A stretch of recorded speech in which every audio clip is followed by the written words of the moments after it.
Guys, how we doing? Chad Lester with Fleetwood Gold. Just want to give a shout out to Collision Drumsticks.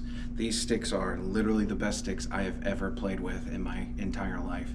I'm playing with a Collision 5AR. These sticks are so durable. I've played literally 4 shows in a row with the same pair, and usually I only have to get rid of them because I've given them out to somebody that wanted them. But these sticks, the wood, the thing I love about this, the wood that is made from this is clearly harvested from somewhere in Jupiter, out of space. They do it some way different in the UK, I don't know, but it's phenomenal.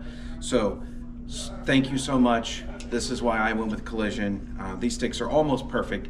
The only thing it's lacking is that I really would love to have my signature and maybe the band logo, which I know we do, and they really should be black. So outside of that, they're perfect, but hey, we'll get there. At any rate, thank you so much. Collision, thank you so much. Be blessed.